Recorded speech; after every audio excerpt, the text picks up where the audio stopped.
भी मीडिया हमारे साथियों का बहुत बहुत शुक्रिया करना चाहता हूं कि बड़े शॉर्ट नोटिस पे आप लोग यहां पर पहुंचे हैं और जो हमारे कश्मीर के हालात पिछले कुछ दिनों में रहे हैं उसके लिए भी मैं सारी आवाम को भी मुबारकबाद देना चाहता हूं। जिस तरीके से उन्होंने इस सिचुएशन को हैंडल किया, भले ही हालात थोड़े टफ थे, कुछ परेशानियां हमें देखने को मिली, झेलम के लेवल्स कुछ ऐसे अलार्मिंग लेवल्स तक बढ़ चुके थे, चाहे वो संगम हो चाहे रामुंशी बाग हो, जिसे हमारी सारी टीम्स मॉनिटर कर रही थी, पीसीज मॉनिटर कर रहे थे, इरिगेशन एंड फ्लड कंट्रोल की पूरी टीम उसको देख रही थी और मेट्रोलॉजिकल डिपार्टमेंट से भी हमें लगातार फोरकास्ट आ रहे थे। लेकिन जो बीते कुछ दिनों में हमने समस्या को देखा तो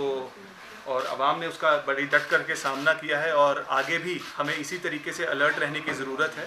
और मैं यही अपील एडमिनिस्ट्रेशन की तरफ से सभी लोगों को करना चाहूँगा, जैसे साउथ कश्मीर ने इस सिचुएशन को हैंडल किया है, खुदा ना खास्ता आगे भी, क्योंकि अगले 15-20 दिन बड़े इंपॉर्टेंट रहेंगे हमारे लिए। हमारे वेदर फोरकास्ट लगातार आते रहेंगे, सभी ग्रुप्स के ज़रिए आपके साथ शेयर भी होते हैं, लोगों तक भी पहुँचते हैं, पर कई बार हम उसके ऊपर नज़रअंदाजी उसके कर देते हैं और बड़े ध्यान से उसको नहीं देखते हैं।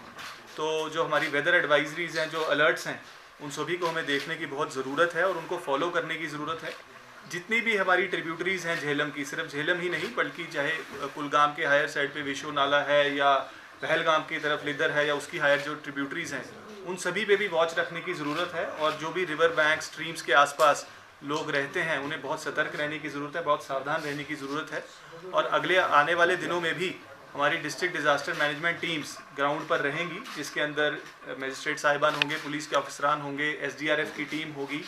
और इरिगेशन एंड फ्लड कंट्रोल की टीम तो होगी ही। तो ये भी जो इंटर डिपार्टमेंटल हमारी टीम्स कॉन्स्टिट्यूट हुई हैं, ये 24 घंटे राउंड द क्लॉक काम करती रहेंगी। और हमारे इसी तरीके से जो डिस्ट्रिक्ट के इमरजेंसी कंट्रोल रूम नंबर्स हैं या UT लेवल जो इमरजेंसी ऑपरेशन सेंटर जो हरिनिवास श्रीनगर से काम करता है, उनके नंबर्स भी सभी को वाइड स्प्रेड सर्कुलेट कर दिए गए हैं। और मैं आपसे भी अपील ये करूँगा कि सभी जगह पे, सभी इलाकों में, सभी गाँव में, दूर दराज के इलाकों में भी लोगों तक ये नंबर्स पहुँचें, ताकि उनको कभी किसी तरीके की ज़रूरत हो, कुछ मुश्किलात हो, तो वो हमें रीच आउट कर सकें, ताकि हम भी उनकी समस्याओं को एड्रेस कर सकें। फ़िलहाल ये एक शॉर्ट टर्म अरेंजमेंट रहेगा अगले 15-20 एक महीने के लिए, जब तक जो है हालात या मानसून का जो सिस्टम है वो इम्प्रूव नहीं हो जाता है और रिसीड नहीं कर जाते हैं जो मानसून शावर्स हैं। लेकिन उसके बाद मीडियम और लॉन्ग टर्म के लिए भी मैं इनवाइट करूंगा सजेशन सभी लोगों से कि किस तरीके से आगे आने वाले सालों में हमें बेहतर प्रिपेयर्ड रहना है इस तरीके की किसी भी वजूहात के लिए, इस तरीके की किसी इवेंचुअलिटी के लिए, और किस तरीके के डेवलपमेंटल इनिशिएटिव्स या कोई रेगुलेटरी नॉर्म्स जिनको हमें फॉलो करने की ज़रूरत है, अगर कहीं कोई नज़रअंदाजी हुई है, उसके ऊपर हम कैसे काम कर सकते हैं और कैसे लॉन्ग टर्म मेजर्स लिए जा सकते हैं। और इसके लिए ऊपर से भी डायरेक्शंस यही हैं कि हम लॉन्ग टर्म सॉल्यूशंस के ऊपर भी साथ साथ काम करते रहें। बहरहाल अभी के लिए जो है हालात बिल्कुल नॉर्मल हैं। वाटर लेवल्स रामुंशी बाग में भी रिसीड कर गए हैं और संगम का भी जो लेवल्स हैं वो काफ़ी कम हो गए हैं। और आगे आने वाले 1-2 दिनों में भी जो वेदर एडवाइजरी वो यही है कि हालात इसी तरीके से रहेंगे। पर आगे अगर कुछ भी इस तरीके की बारिश की प्रिडिक्शंस आती हैं तो हमारी टीम्स फिर से राउंड द क्लॉक उसी तरीके से काम करेंगी। और लोगों का जो हमें पहले साथ मिलता रहा है, मैं उम्मीद करूंगा कि उसी तरीके की कोऑपरेशन हमें लोगों से आगे भी मिलती रहेगी।